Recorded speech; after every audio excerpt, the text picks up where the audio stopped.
Welcome to my house. It does give one big dick energy to rent one's own fucking apartment.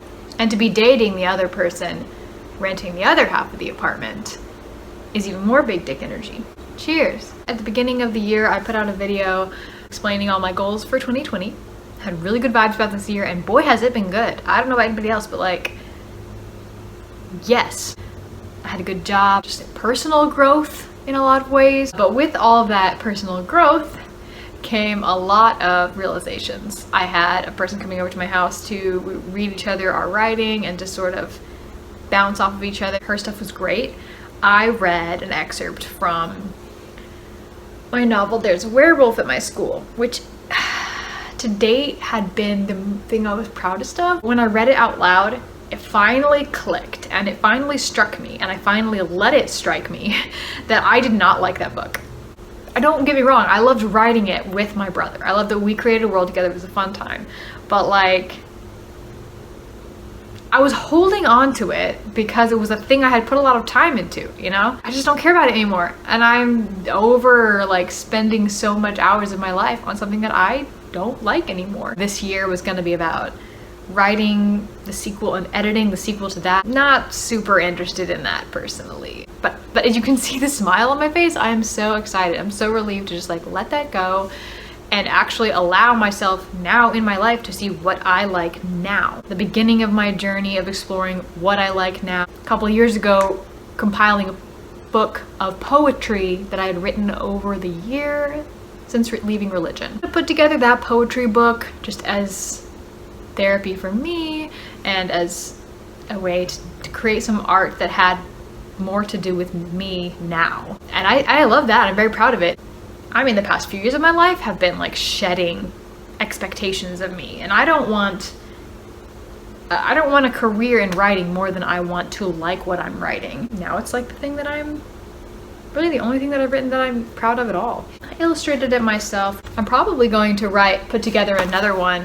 Like this one's called 1 Year with a Fallen Angel.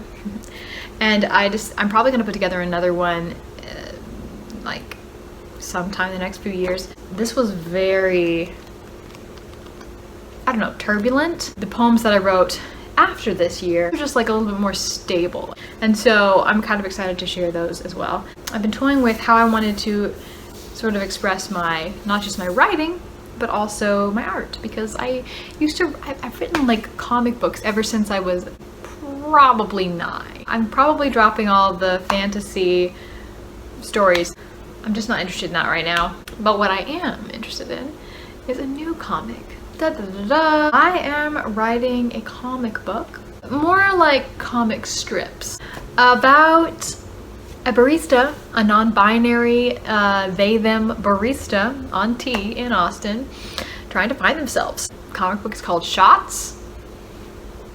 I'll leave you to figure out the play on words there. I'm trying to get as many queer voices in Austin as possible to be part of the comic. I don't just want it to be my voice. That's one thing that's bothered me about my writing in the past. So I'd like to bring in other queer people in Austin to have their voices in the characters. I had that idea a while ago, but then school started. Kind of started to realize that anything that you want to exist in the world, anything that you want to be a part of, you should really have had some experience in every aspect of that and in creating it from ground zero.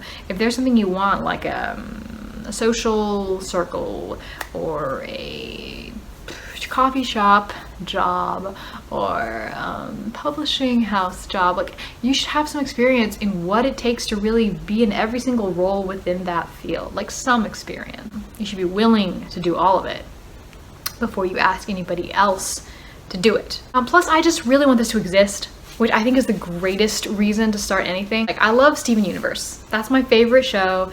It's really the only thing that I watch right now. I need more queer media, and I love lighthearted sitcoms, but I want one with a ton of queer characters. I want to see me, and I can't like fund a TV show right now, but I can work on a comic book. And you know what? Comic strips are very similar to storyboards. So maybe if I show this to enough people and they think it's interesting, maybe we can make it. that's what I'm doing. Are you excited? I'm excited. If you're interested in buying a book about like the emotionally raw, vulnerable feelings of a ex-fundamentalist who has moved into now being a queer witch within a year, buy my poetry book, linked below. It's really fun. I really like it. I think it's nice to hear your story and your voice said in somebody else's words, because you can feel more like pretty validating. So that's my pitch. Thank you so much for watching this queer artist doing whatever I'm doing, and stay safe out there. Wash your hands, text your loved ones.